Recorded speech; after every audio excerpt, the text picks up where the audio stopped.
So today's lesson, we're looking at radioactive safety. So one learning objective today, describe the dangers of ionizing radiation, including how it causes mutations, its damage to cells and tissue, and disposing of radioactive waste. So what are the risks of radioactivity? Okay, so ionizing radiation can cause damage or kill living cells. Okay, so it can create cancer, for example, very severe burns, third-degree burns, which can lead to genetic mutation, which is, of course, the cancer.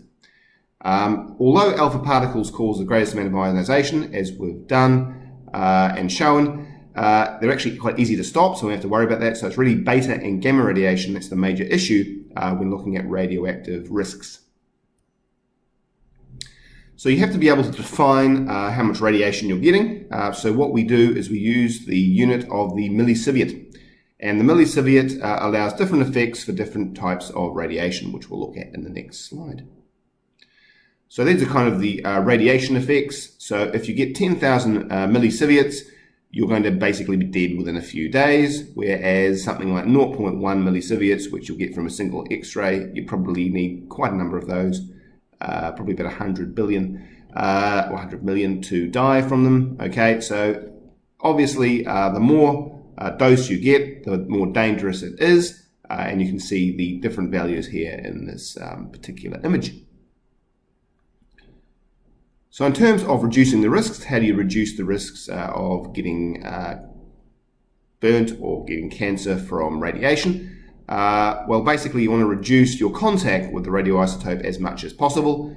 So use lead-lined containers, do not handle radioactive isotopes for a very long time, handle with tongs like Homer's doing here, and never point at anyone. And also don't put it in your pocket. That's particularly the smartest idea. Okay, so you're trying to reduce your contact time and your distance, or increase the distance away from radioactive isotope sources, So one of the major issues with radioactivity or radiation sources is disposing of waste, like nuclear waste. Okay, so the image in the background is where they've just basically dumped it off the coast of Japan, for example. Not the most effective way of doing it for the fish, but due to the large amounts of water, it does reduce the amount of radiation that we detect.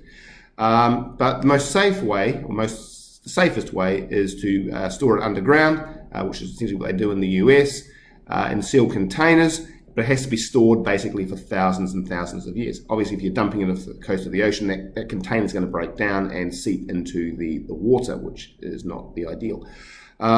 So basically the problem with also the storing underground is that the place where you store it has to be geologically safe. Okay, there can't be places of earthquakes or groundwater leakage. So the Australian desert is another example of a great place where they dispose of waste. And that's pretty much the end of today's lesson.